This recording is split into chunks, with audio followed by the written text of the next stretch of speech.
Now recording. The day is um, July 24th, 2018. This is the scheduled meeting of ITSE 2309. And get everything set right here.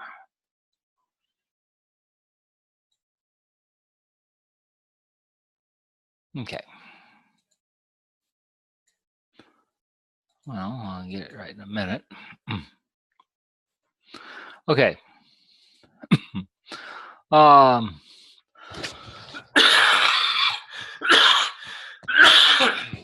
Excuse me, I still have a cough from my summer cold.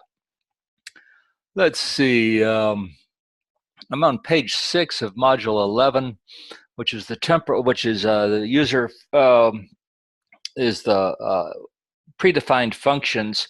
And let's see, what did we have in our predefined functions before? Okay,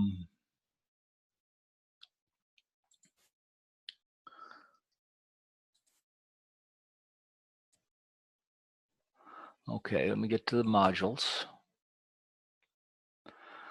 And in the module in chapter 9, we talked about the string functions.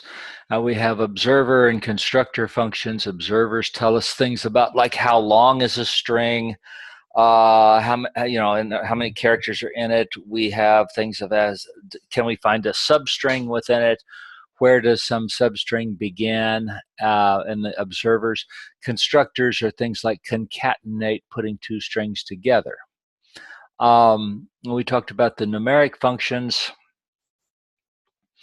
In the numbers, we had floor and ceiling were important, and I also covered fix and truncate.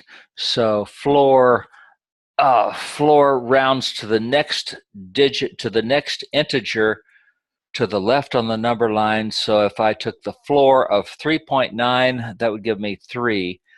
The ceiling would round to the right of the number line, always going to the larger number. So if you have a negative number, it's still going to go to the left and the right. The floor goes to the left, the ceiling goes to the right on the number line. And I pointed out that they also give us one called fix. And fix always goes towards 0. Excuse me. Fix goes away from 0. So fix goes to the next larger absolute value integers. So if you fix 3.1, you're going to get 4. If you fix negative 3.1, you're going to get, excuse me, negative 4. And the same thing is truncate. Truncate just chops off the decimal. So it just lops it off, whether it's positive or negative, and essentially it rounds towards 0. Talked a little bit about log, but I didn't want to get too bogged down in that. Which brings us to the time functions, the date and time functions. And let's talk about the data types. And from the last chapter, we have the data types. Remember that date time. So if I have date time, it holds a time value and a date. So it holds a date and a time with an accuracy of 3.3 milliseconds and 8 bytes of space. If we're not interested in quite that much accuracy, we can use small date time. You'll notice our textbook does this, but this has 1 minute accuracy. So if 1 minute is good enough for us, we can save a little space. If I don't need a time, I can just have a date. So if I talk about date, and we've seen this in our, in fact, we started off talking about date. Date time, remember, date time uses a date and a time of day. Date does not have the time in it. So if you say date, if you talk about the date of today, that is just July 24th, 2018. The date time would be it's July 24th, 2018, and it is 6:07 p.m. So date chops off the time. So it might be whatever they 103/2020, but that's as close as it gets. There's no particular thing about, there's nothing about there with time. And finally, we can just have time of day only, very accurate, but it does not have a date with it. Most of the time, you see them set up as date time or date. Seldom do you see time only, but you can only have you can just have time. Where many times you will see small date time. If 1 minute is good enough for me, then I can save myself 4 bytes in each field. Okay.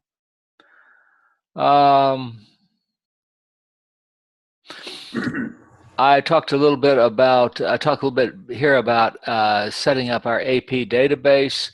And our AP database had a problem that would manifest in this chapter on page 300.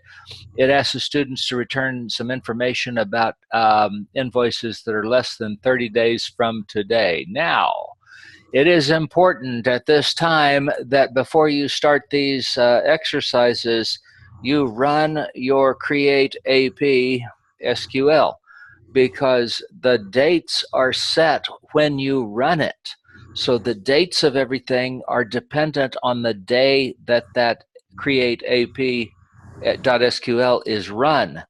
If you haven't run it for 30 days, everything's going to be out of date. So you need to run it on the day you're starting to execute these problems. And it is set up such that when you run it,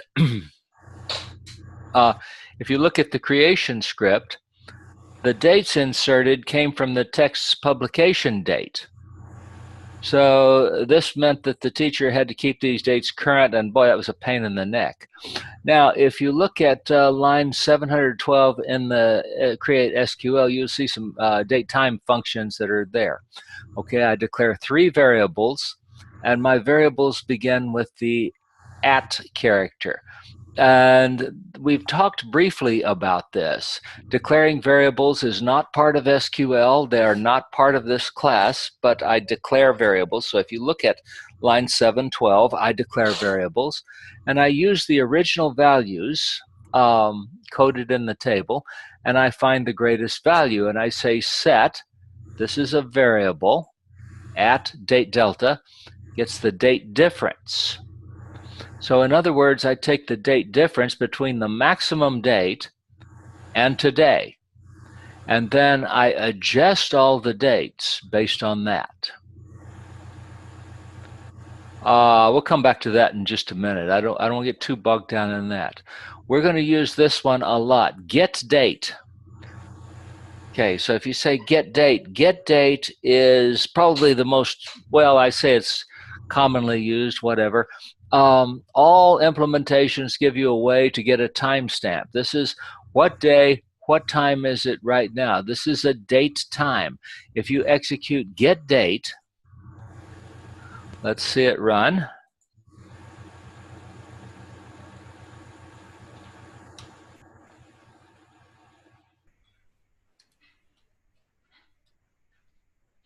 Select get date.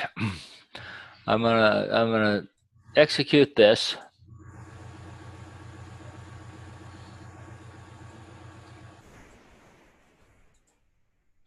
And so it tells me that the date is 7/24/2018, and that it is 11 minutes after 6.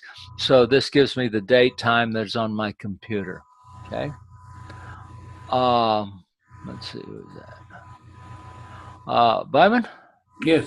Would you mute your microphone, please? So you have some noise in the background, and then that way you can unmute it if you want to ask a question. So is this my it's right at the, I don't know whether you got it. It's one of your controls at the top. I can do it. No. Okay. I don't see which one. If you bring down your little controls, it's the far left. It's right next to the video. There's two controls right side by side. One of them's a video and one of them's a mute.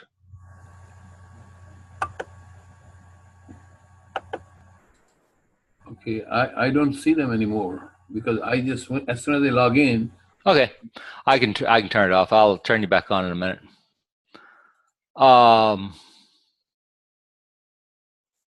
Let's see. So we got get date.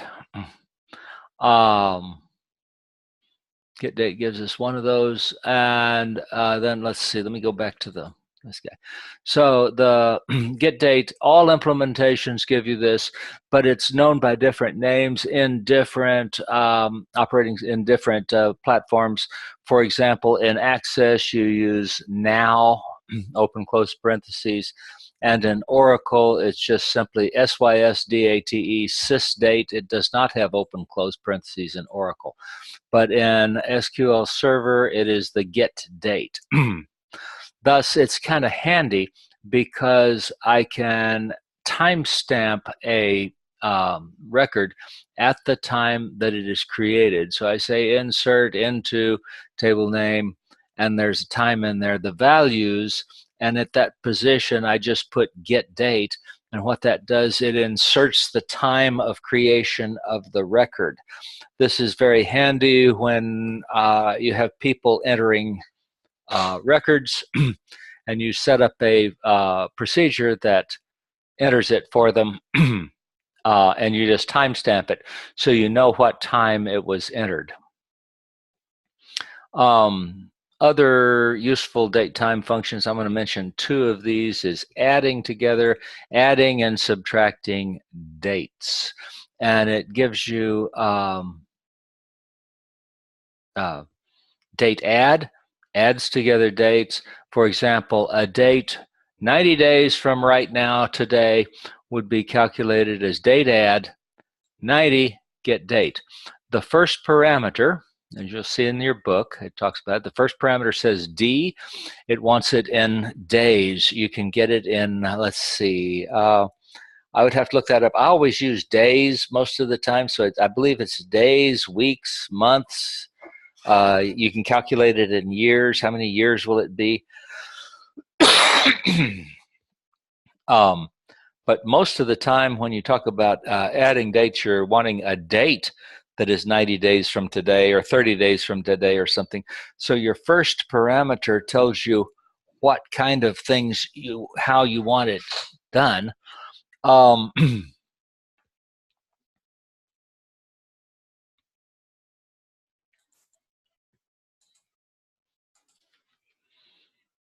Let's see, S.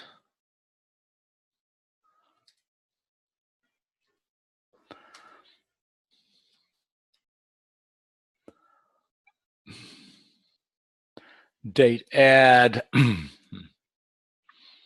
Let's see if we can get those, what they are. Syntax, so the date part. Okay, the date part. Like a Q is quarter. How many quarters are there? How many?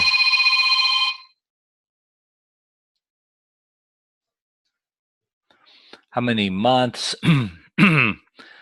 Day, D is day, WK is week, DW is weekdays, hours, minutes, seconds, milliseconds, and quite a few things. Most of the time we will work in D for day. I think all of the exercises are in days.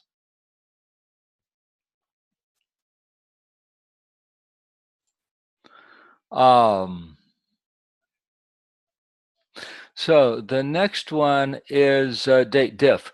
So to find invoices that are less than 90 days ago, find invoices due less than 90 days ago, we're going to use the date diff, date difference.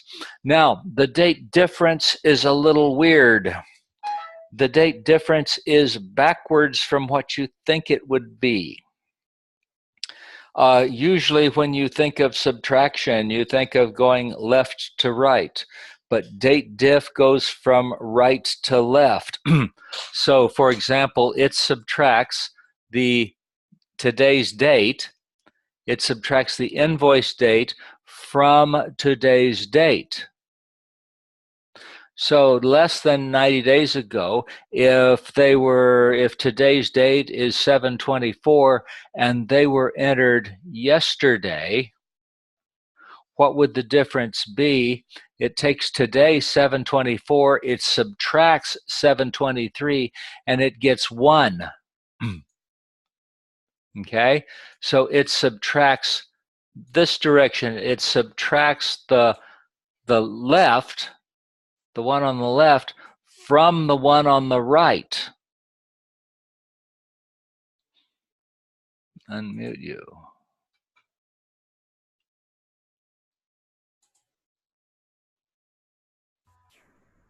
Okay, questions on that?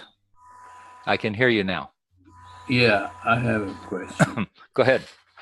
Now, isn't there, I thought I saw when I was trying to do some of your 11 assignment module, and there is something that tells you the day of the year that day is. Yeah. And I was using today's date and the invoice date and taking the difference. Yes. That's what you're supposed to do there. And so if I want not that diff though. Well, if the question is, the first thing I have to do if I want to use this, the first thing I have to do is I'm going to say File, Open, and open the file, and I'm going to go find 11. Let's see. Yeah, I want to find the, let's see, documents, Colin.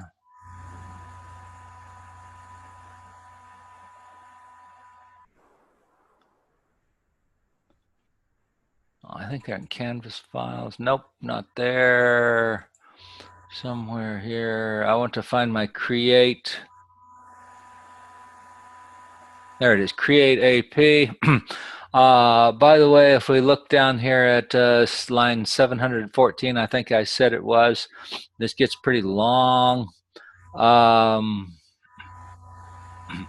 Okay, here's where I start programming on 727, and there I declare variables as dates, and there I get the maximum date to get today's date, and here I get the date difference. So what's the difference between today's date and the maximum date? I call that date delta. Okay, I'm going to go ahead and run this guy. So I'm going to say execute, and I have executed successfully. So now all of my stuff is up to date in there. I can now close this guy.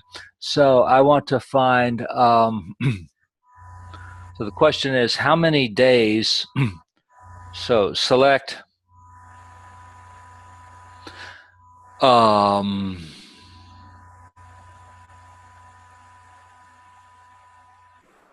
invoice ID.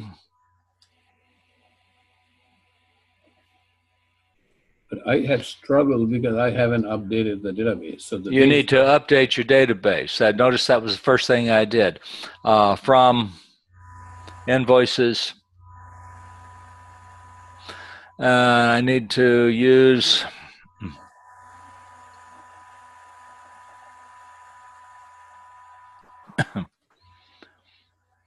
from invoices where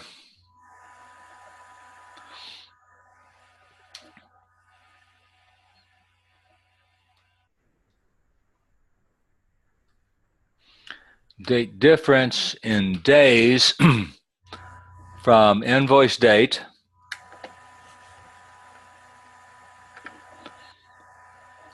get date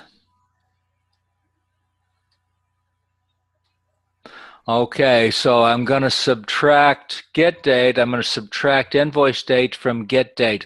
So assumably these happened in the past. So if this is less than this, it's going to be positive.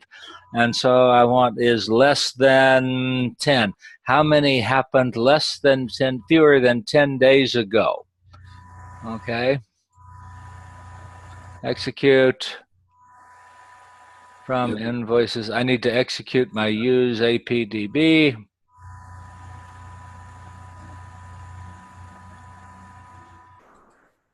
And I have 3 of them that happened less than 10 days ago. I had one whose date is the 15th, one on the 16th, and one on the 17th. And those are all less than 10 days ago. Okay, now I have a question here. If the invoice date was 2017 November, okay, and you use this, this will not pick it up because it will be much bigger. Yeah, that's what is happening. Mm-hmm. Run your run your creation script again. Okay. If I were to switch this guy around and say greater than 10, I'm going to get quite a few of them. I think I'll get most all of them. I got 110 rows. Let's say, do I have any that are greater than 365 days ago? I don't think I will have any. No, I don't have any. Let's see, greater than 100 days ago.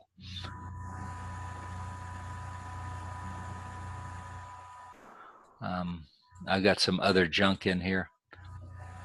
And I do have a few of them that go back to March. So I have some of them that are old. So the idea being that it is this one, that the subtraction goes from the right to the left. So this is it's the subtraction happens like this. But supposing you had long overdue invoices, it would get them just fine, but it goes like this: get date minus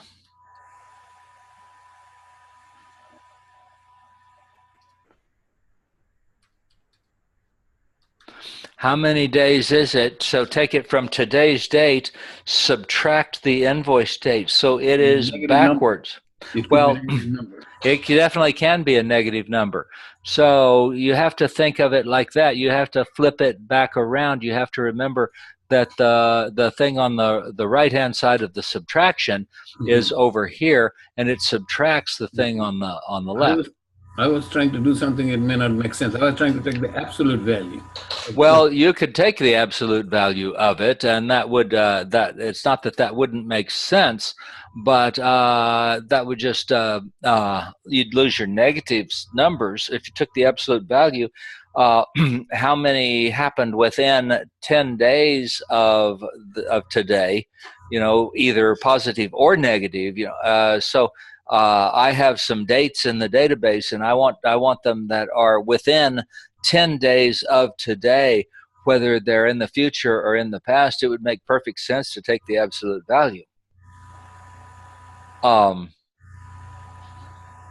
I don't think I asked anything like that, but you definitely could ask that.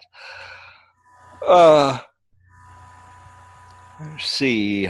That's the main thing to remember is that it subtracts from right to left. So when you say difference, that's a subtraction.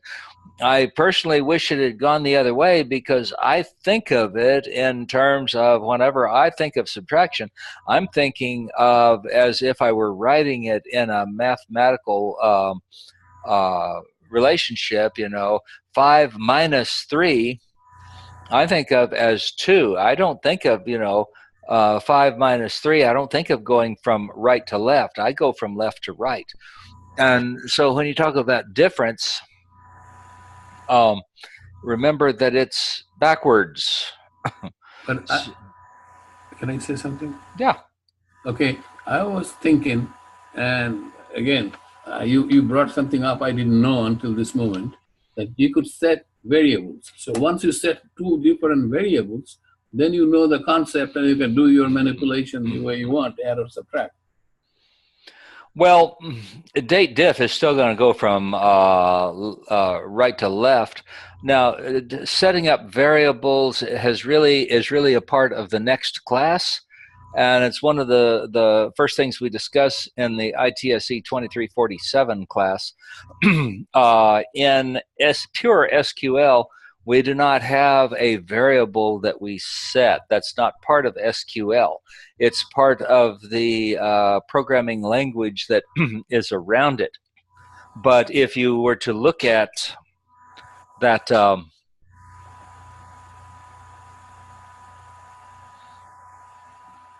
I guess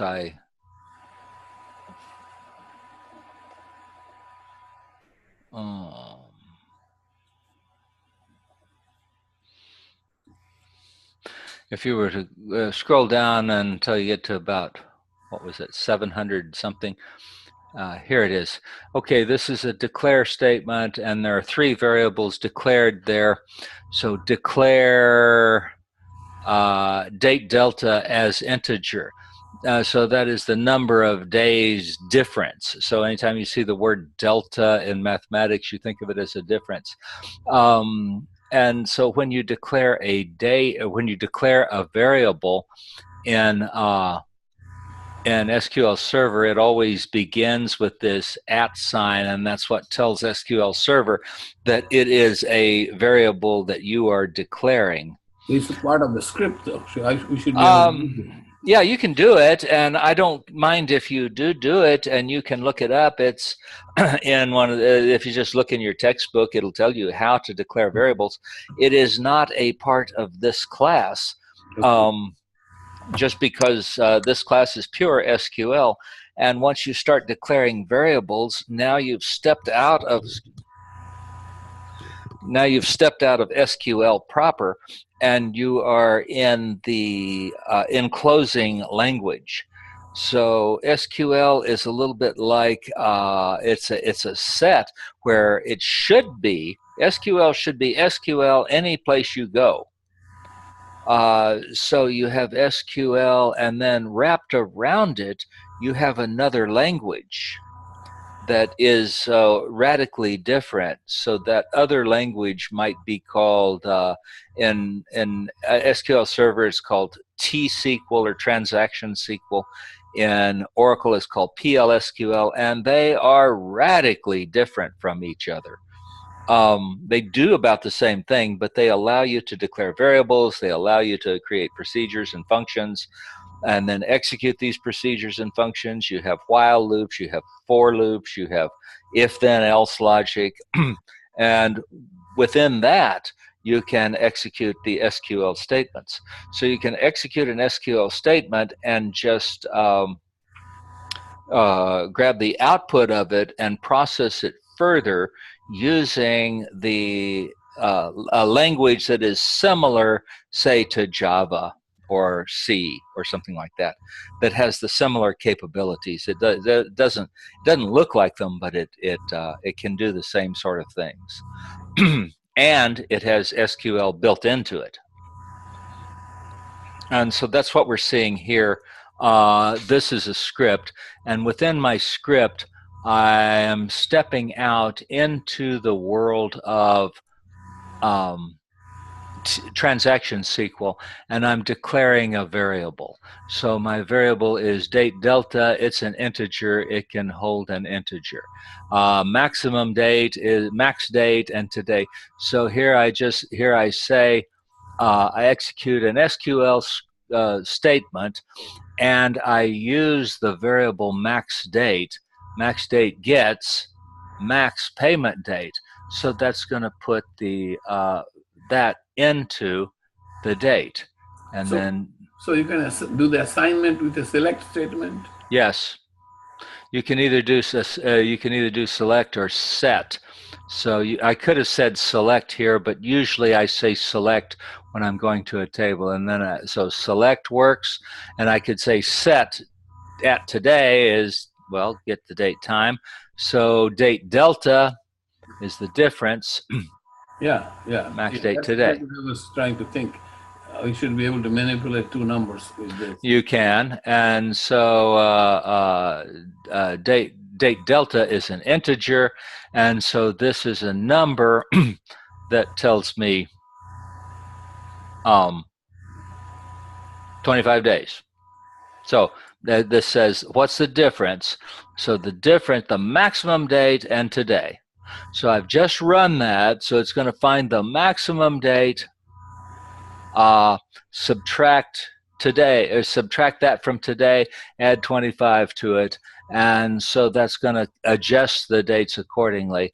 And then there's an update statement that updates it, so it says add that 25 to the invoice. Add this date that it calculated up here, date delta, adds it to all the dates. So it brings everything up to date. So it brings it up to where they're all somewhere around today, but they have their original values, but it's something like today. So now when you go in there after you've executed this code, if you go in there and ask for invoices that are less than 30 days old or 30 days in the future or something like that, you're going to find some. Whereas if you don't update and you're looking for invoices in the future, well, they've all fallen off the calendar.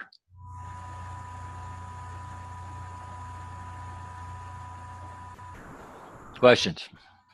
I don't really want to get too much into setting variables. If you want to play around with it, go ahead. It's coming up pretty soon in your studies. It will not come up in this class. But this is how you set a variable, and you can set a variable and then go back and get the value out of it. So, for example, if I wanted to use max date later in some other SQL statement, I would be able to use it later because I've set it, and now it will keep its value. Up until now, everything has been standalone. Once you get variables, now they all kind of can go together somewhat. But you have to know how the dates are declared, like the payment date is a small date, so you have to declare max date as the same. Yeah, that's true. So, but you have to know, before you can program in a database, you have to know how that database is set up. It's kind of like if I'm going to process a file in my programming language, I have to know the structure of that file. If I don't know the structure, there's nothing I can do. And a lot of database is called, you have to go learn that database. So you have to know what those things are. You have to study that database, and you have to get a feeling for what the relationships are in it. So if I don't know that the vendors table and the invoices table are related through invoice ID, I mean, I just got to go figure that out. This is why I always have these creation scripts available. So this creation script is, if I want to find out about it, I go look at the terms. Let's see, where's the vendors table? Notice I don't have any. I do have a foreign key. Here, my foreign key of default account number takes me to the GLA accounts, the vendor ID. So this is the vendors. I know the primary key. So I can look at these constraints and figure out what the primary key is. I can look at the constraints and figure out the foreign keys. And if I do not have an Object Explorer. Object Explorer will also give me that information. So I put the two important ones first. And then I also always have all of these is not null things. Don't really need them all. I typically put is not null on everything. And then go in and take it off if I don't need it. Here, I turn off a whole bunch of them. So I put them in there, and then I turn them off if I don't want them. Okay, let's go back here. Questions?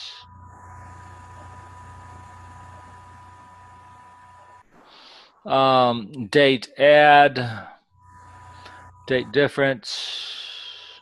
Did I talk about date add? Should have talked about date add.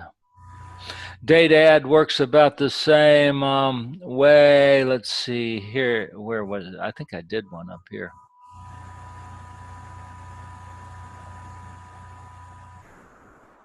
Okay, here's one, a date 90 days from today. So add days, 90 days, get date. So there's, if you wanted the days that are, how many are due within the next 30 days, I could use date add and then date difference. So I could add 30 to it and then compare it to get date. But I'm still going to have a date diff in there. So date difference is used a lot. The main thing to remember about date difference, the subtraction goes from right to left. It is backwards from the way you think it should be. Okay. Yeah. And that gives people a lot of trouble. So what we do 30 days from now, you pick the date and less than that. Is that how you... Less than 30, okay. Well, it depends on whether it's less than or greater than. Depends on how you set it up. So if I want it from today, so if I say invoice date, date difference in D, if I said, if I want them 30 days from today, I would say date difference, invoice date, get date, less than 30. And this would give me the ones that are due where the invoice date. Let's see what we have. Invoice due. When due date. Invoice due date. So I want the one where the invoice due date is less than 30. Okay, now this is going to give me quite a few of them here. Why is that? Why is that so? Well, because if they were due back in June, isn't that less than 30 days from today? Yeah. Okay, so I'm going to need to do something else here.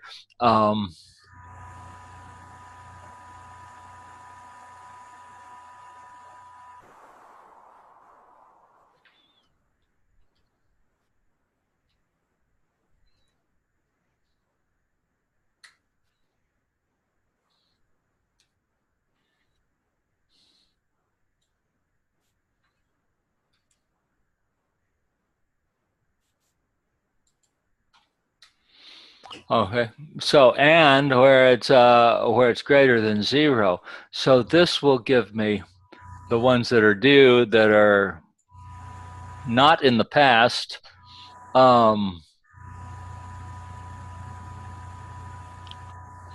Invoice due date is less than 30. Okay. Okay, take this one, the date due, subtract it from this one, and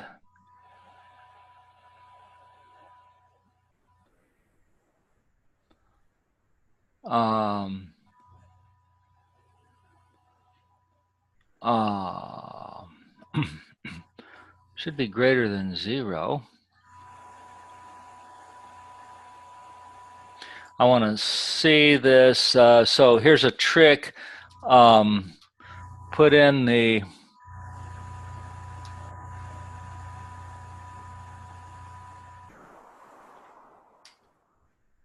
go and return that. So take a look at it and see what you're looking at.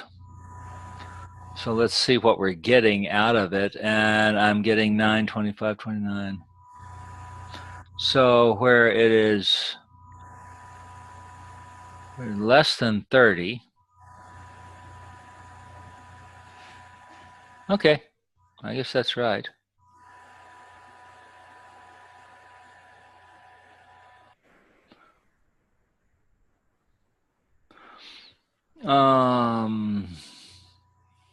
So why is the invoice due date back in May coming up as 9 days? Now that is the difference, right? Yeah, the difference between today and the invoice due date, if the invoice due date was coming up, I'm looking at the first one here, invoice ID 57, the invoice due, oh, that's the invoice due date. Okay, let's look at the invoice due date. Mm-hmm.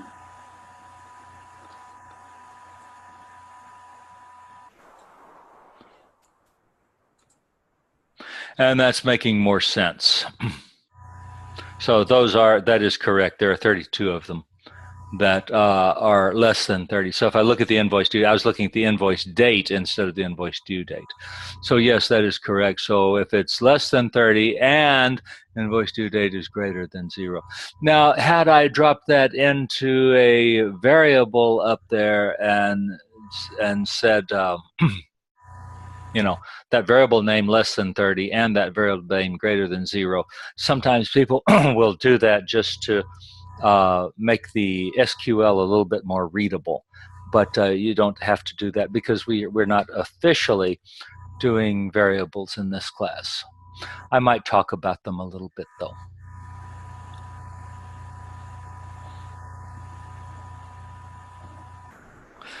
Switching the second and third parameters.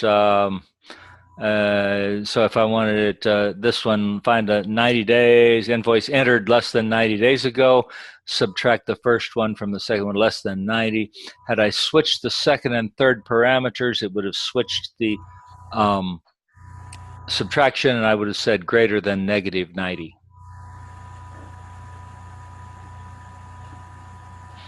Calling this instruction instructor discretionary. Okay.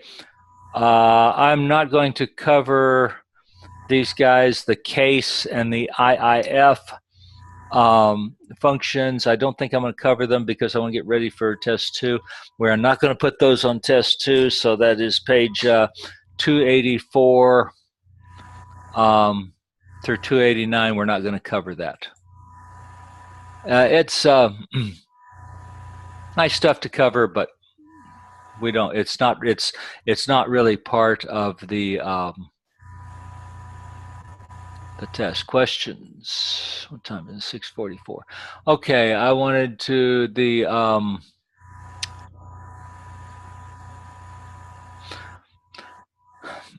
some people have been asking me if they can't see test 2. Test 2 has not been assigned yet, but I'm about to talk about it. So test 2, the practice test is out there.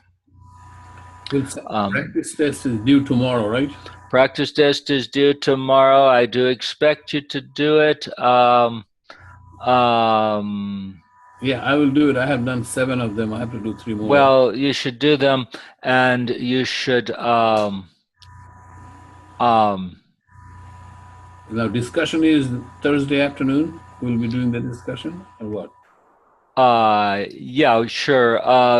But you can let's say I've turned on the solutions, so you can check yourself on the solutions. And don't just copy the solutions. That's not going to help you any. I put the practice test out there to help you. And so, it doesn't have that much point value associated with it. It doesn't really get you anywhere if all you do is go and copy my solutions. Now, what are you expecting in this discussion? Oh, did I say it was a graded discussion? This is a graded discussion. I say they're how long did you spend on it? You estimate the total time, and which items did you find to be the most difficult? And some, I'd like to hear some feedback on it. If you give me your feedback, I'll give you 5 points. Okay. Yeah, I will definitely have feedback because I think, again, I'm speaking for this myself. Most of the subject you have covered and the assignments we have done regularly, the lab work, we know programming, as you know, is a little bit of trial and error. Yeah. Things don't go right, we tweak it here, tweak it there.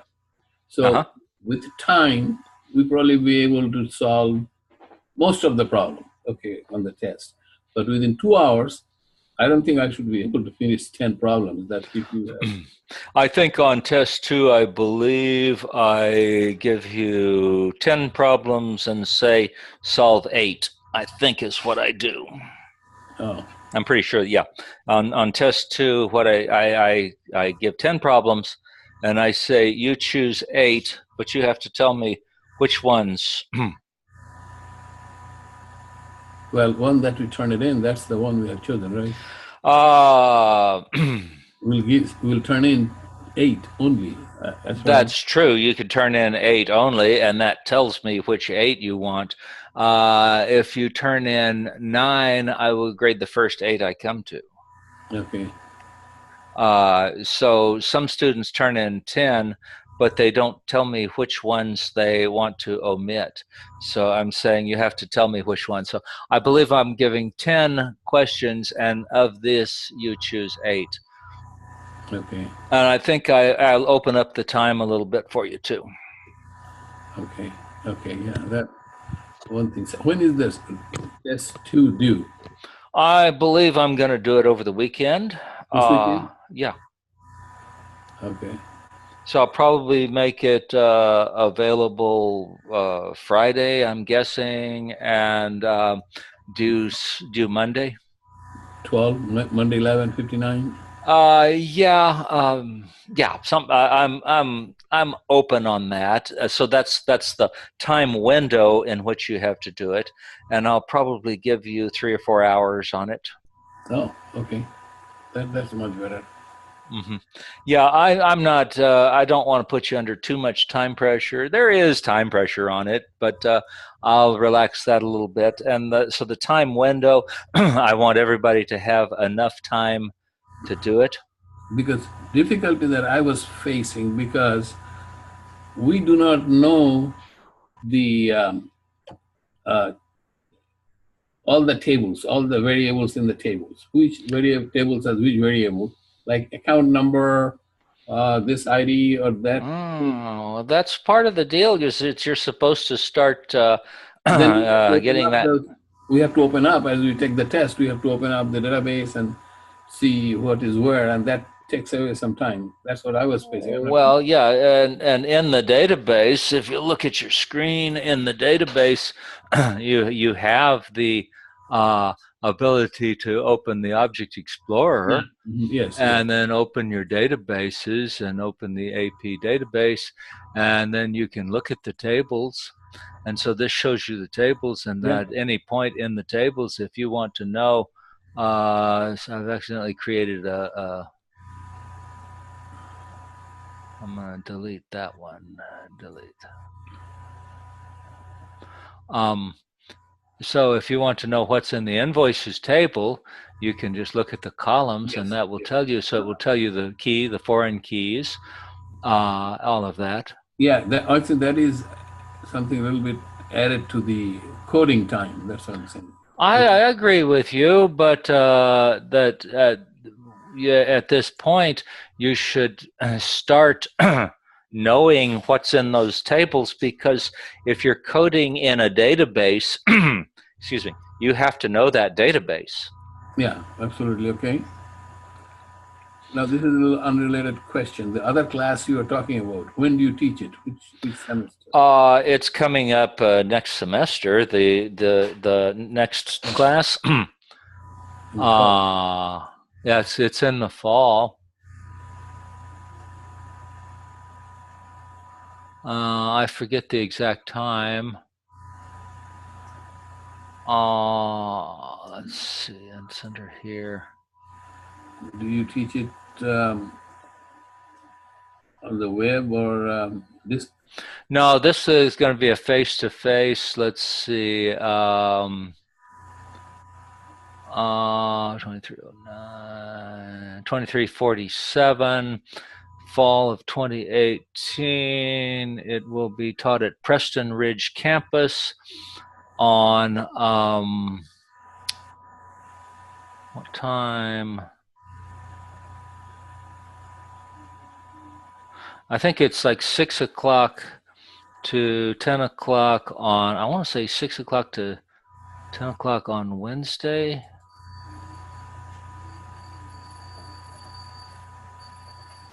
Here it is. Preston Ridge Campus, H133.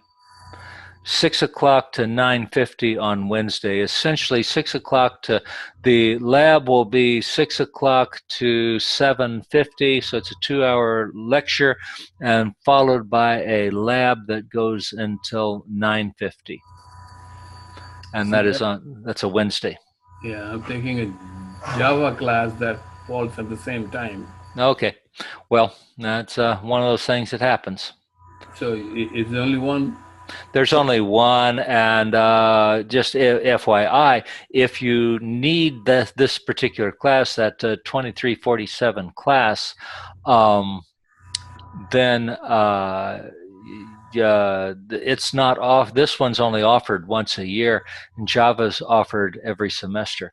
In fact, there's usually a couple of sections of Java. But this class is a very restricted class. It's not offered very often. Okay. I didn't know that Java is offered every semester. I believe Java is. Now you should check on that. I cannot see the Spring. Okay. Well, check on it and get the advisor to tell you. I'm not qualified to be an advisor at Collin College. No. I take classes that I like to take, and it's an interesting class, but then Java is also interesting. So. Okay, and what will be covered in that class? Oh, that covers the next level of it. So SQL is a fairly rudimentary language. SQL itself is just a I'll tell you what, it's about time for me to end the recording. So I'm going to go ahead and say that's the last time I talked about it. It's 7 o'clock. So I'm going to effectively end the recording there. And I'll be happy to talk to you or anyone else who wants to talk about this particular class, but I'm going to dismiss the class right now since we're talking about a different one. So the ITSE 2347 is advanced programming, and all databases have a programming language built into them. That programming language is like Java, or it's like C. And what can you do in Java or C? What are you expecting to be able to do? Well, one of the things you do is if things happen in order, and they don't happen in order that you write them in SQL, but in a programming language, you're expecting things to happen in order. And so that comes back into it in this new language. You're expecting to be able to do if, then, else. So if some condition is true, then do this, else you do something different. You're expecting to find a loop in there of some kind, a while loop, probably. Might find a for loop. If I don't have a for loop, I can build one of those out of a while loop. And that sort of thing. So I have if, then, else. I have looping. I'm expecting to be able to declare variables and then use those variables later in the program. I'm expecting to be able to group stuff together into functions and procedures, and I can do that there. And then I can call those functions and procedures. I can pass parameters to them and stuff like that. Okay, but is there a class where you teach how to design the database, different tables? Well, that's a little that's going to come. Actually, that's coming next in this class. Oh, so we're going to be talking about that in our next topic, right after test 2. Okay. I'm going to go over the practice test on Thursday, and then probably right after I go over the practice test, I will. I think the practice test. When is the practice test due? Tomorrow, 11:59. Okay, I might.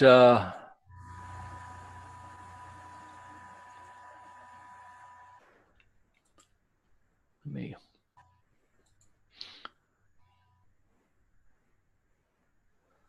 Let's see, that's practice test 2, so that's July 26th.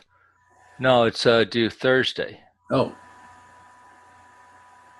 Okay. But I will submit mine, and that's fine. I hope you will give me a feedback, because well, practice test 2 is due at 11:59 a.m. I'm going to make it due at 6 p.m. So I'll make it due at the time we start class next time. okay. So it's due at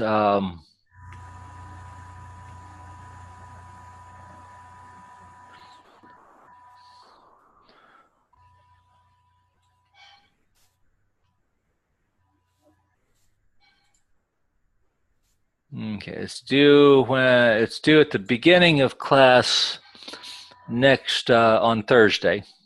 Okay, so that we can discuss. And yeah, so I expect you to come having it done. And like I say, it's worth 5 points, so it's not a big deal. But that's 5 extra credit points, and so people come to me and say, "Do you give extra credit?" I just did. I gave you the practice test, and so you get that. And by the way, you can go look at my. Just because yours is a little different, your solution is a little bit different from my solution, doesn't mean yours is necessarily wrong. There are many times when you can interpret a question differently, and I try to allow for that. So it's very. That's what I was hoping, that you'll give me feedback. Well, yeah, and so if you think that you're right and my solution's wrong, then bring that up, and we'll definitely talk about it. And if I'm on a test or something, I always try to look. That's why it takes me so long to grade, particularly a test, is because I go through and I grade every one. I grade all of problem 1, and then all of problem 2 for everybody. So I get a feel for what people are doing, and if somebody is misinterpreting the problem, and then I ask, is there any way that you could interpret what I said like that? And if so, then I don't have a problem accepting it. So that's why I don't ask questions like a multiple choice or true false or something like that. It's just they only have one answer. It's either right or it's wrong. And I prefer to I have to grade it. I have to look at your code. Okay. I'm about to end the recording now. I'm going to stop the